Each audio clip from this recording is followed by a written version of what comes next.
La presa Hoover es uno de los hitos arquitectónicos más famosos de Estados Unidos. Cuando se terminó en 1935, era la presa más grande del mundo. No solo era la más pesada y la más alta, sino también la que más energía hidroeléctrica producía.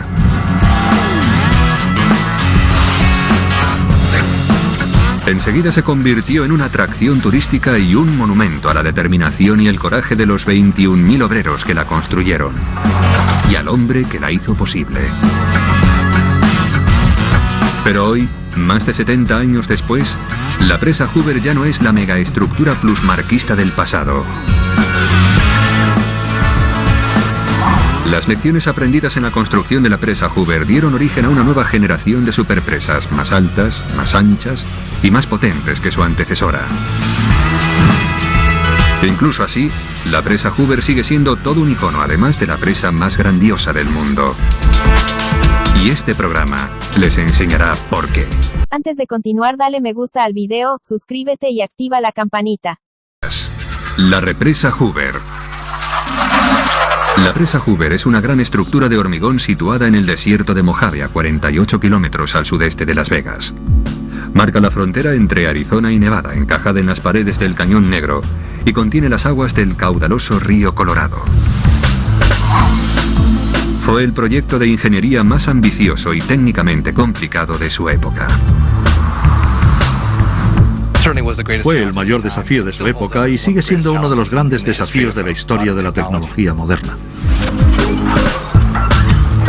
La mano de obra fue explotada implacablemente.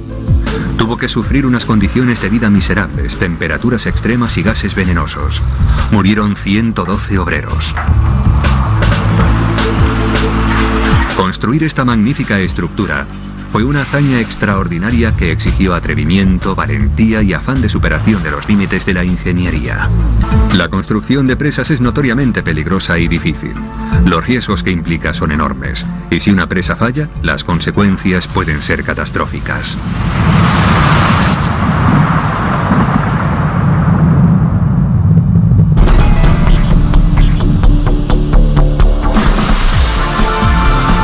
La presa Hoover mide 221 metros de alto y tiene una base de 201 metros de espesor. Está formada por un total de 3,4 millones de metros cúbicos de hormigón.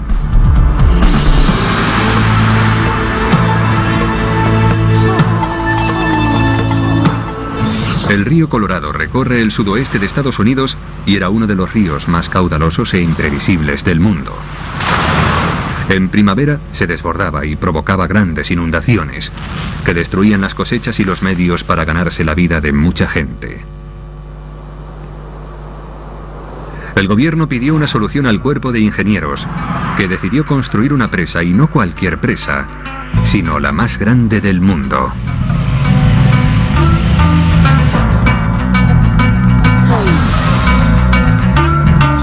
La superpresa no solo controlaría las inundaciones, sino que canalizaría la enorme potencia del río Colorado para suministrar electricidad a miles de hogares.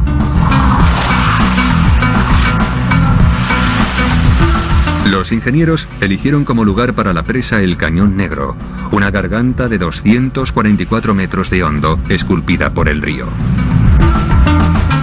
El Cañón Negro estaba en medio del desierto. No había mano de obra local, ni infraestructuras, ni redes de transporte directas. Costaría imaginar un sitio más hostil para uno de los proyectos de ingeniería más ambiciosos del mundo. El ferrocarril de Las Vegas serviría de vía de suministro. Y muy cerca, río arriba, había una gran meseta que era el sitio ideal para el mayor embalse de Estados Unidos. Decidieron construir la presa más grande del mundo en una zona sin obreros ni transportes, en medio de la nada. Era un lugar aislado, y sin embargo alguien decidió construir la mayor presa del planeta. Menudo ego.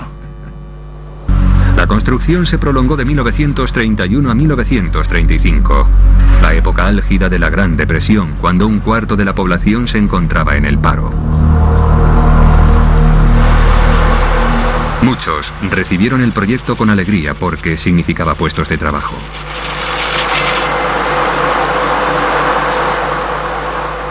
No había trabajo y la presa Hoover era como la Meca. Cuando se extendió la noticia del proyecto, miles de trabajadores esperanzados y sus familias acudieron a las tierras desérticas que rodeaban el Cañón Negro. En las 3 semanas transcurridas desde el anuncio del proyecto, la agencia de empleo local recibió 12.000 solicitudes. La constructora podía disponer de un ejército de desesperados y no tardó en explotarlos. Los obreros eran como rehenes. Había miles más esperando para quitarles el puesto. Por eso lo aguantaban todo y corrían cualquier riesgo. Tenían que enfrentarse a un calendario agotador. La presa tenía que acabarse en 7 años, con un coste máximo de $125.392.000, el equivalente a unos 1.700 millones de dólares actuales, unos 1.360 millones de euros. Y es más, si Frank Crowe y su equipo no lograba completarla a tiempo y dentro del presupuesto, la empresa tendría que pagar $3.000, 2.400 euros al día como penalización financiera. Se trabajaba bajo una gran presión.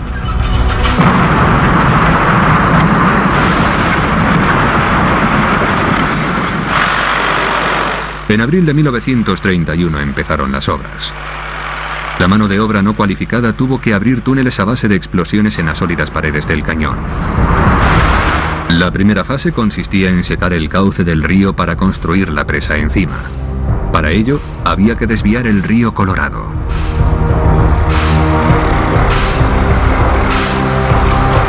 Los obreros tuvieron que excavar 4 túneles, 2 a cada lado del cañón. Cada uno medía más de 1.000 metros de largo.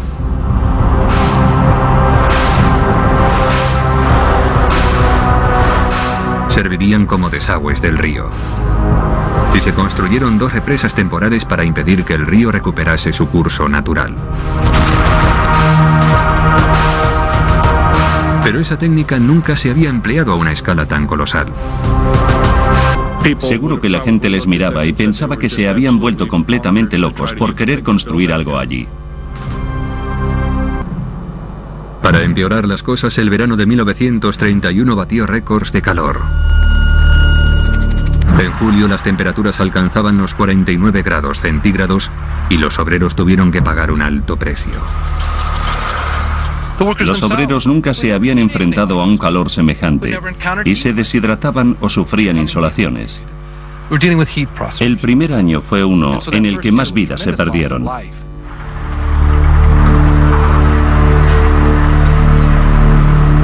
En mayo de 1931, los obreros de la presa Hoover se abrían paso a través de las sólidas paredes de roca del Cañón Negro. Su objetivo era perforar 4 túneles para desviar el curso del poderoso río Colorado. Con solo 7 años para acabar el proyecto, Frank Crowe había programado un estricto calendario y exprimía a sus hombres hasta el límite. Se trabajaban las 24 horas, 7 días a la semana.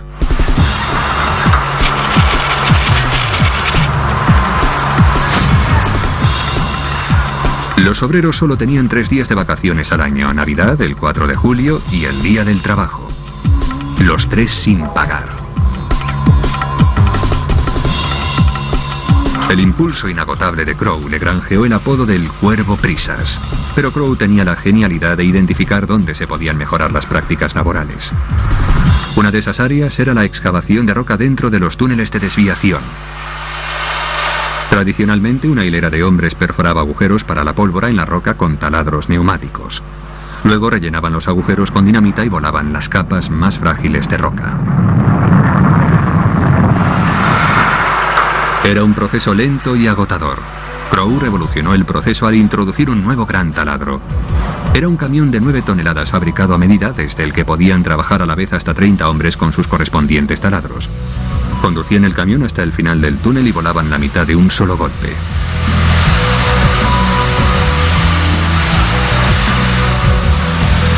Se construyeron 8 camiones de perforación de este tipo para su uso en la obra. Se trajeron 500 taladros, mangueras y compresores y el proceso de tunelado avanzó a un ritmo espectacular.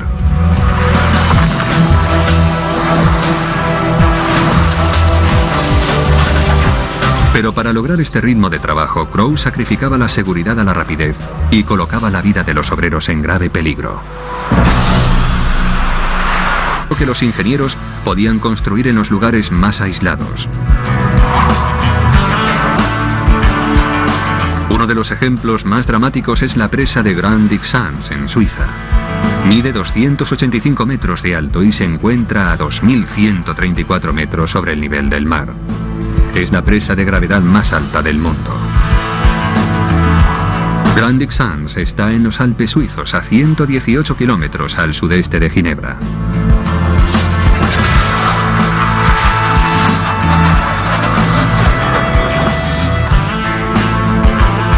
Se terminó en 1961 y es la presa de hormigón más alta del mundo, un récord que antiguamente ostentó la presa Hoover. Tras ella se encuentra un embalse de más de 5 kilómetros de largo que recoge agua del deshielo de los glaciares. Dentro de la presa hay 32 kilómetros de túneles y pozos de inspección que permiten al personal supervisar constantemente esta estructura extraordinaria. Pero entre noviembre y mayo, durante el gélido invierno, la presa está desierta y una vez al mes el personal de guardia acude en helicóptero a inspeccionarla.